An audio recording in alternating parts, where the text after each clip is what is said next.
फलटण उपजिल्हा रुग्णालयातील महिला डॉक्टरच्या आत्महत्येप्रकरणी तपास सुरू असतानाच आता महाराष्ट्र राज्य राजपत्र वैद्यकीय संघटनेने यावर गंभीर आरोप केले आहे।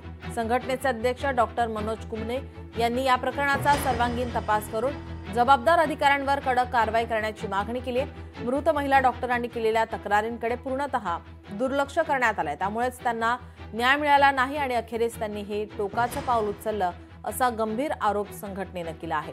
या प्रकरणात पोलिसांनी केलेल्या हॅरेसमेंटची एसआयटी मार्फत चौकशी व्हावी अशी मागणी संघटनेने केली आहे। जून महिन्यामध्ये संबंधित महिला वैद्यकीय अधिकाऱ्यांनी डीवायएसपी साहेबांकडे काही पोलीस अधिकाऱ्यांची तक्रार केल्या। त्यानंतर हा प्रकार सुरू झाला की त्या वैद्यकीय अधिकाऱ्यांचं म्हणणं होतं की बाबा माझ्यावरती थोडं हॅरेसमेंट होते किंवा माझ्या प्रेशराइज होतं। आमचा मुद्दा एवढाच होता संघटना म्हणून की डीवायएसपी साहेबांकडे ज्यावेळेस त्यांनी अर्ज दिला, तक्रार अर्ज केला, तर त्यावेळेस त्या संबंधित महिलेला कळवणं गरजेचं होतं की त्याच्यावर काय कारवाई झाली। मे बी रॉंग और राईट, आपल्याला त्याबद्दल काही बोलायचं नव्हतं, परंतु त्यावर कुठली कारवाई करण्यात आली नाही। त्या उलट त्यांनी माहिती अधिकाऱ्यामध्ये माहिती विचारली, त्यालाही काही उत्तर देण्यात आलं नाही।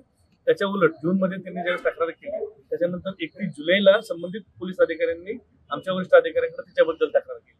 म्हणजे ती कुठेही तक्रार न करता वरिष्ठांकडे तक्रार केली, संबंधित वैद्यकीय अधिकारी आम्हाला त्रास देतो आणि त्याच्यावरती मात्र लगेच चौकशी सुरू झाली। कदाचित ह्या गोष्टीचा ट्रॉमा तिला बसला असेल, त्यामुळे नवीन वैद्यकीय अधिकारी असल्यामुळे तिने ह्या टोकाचं पाऊल उचललं गेलं असेल। लोकशाही मराठी ऐका, पहा, जागरूक रहा।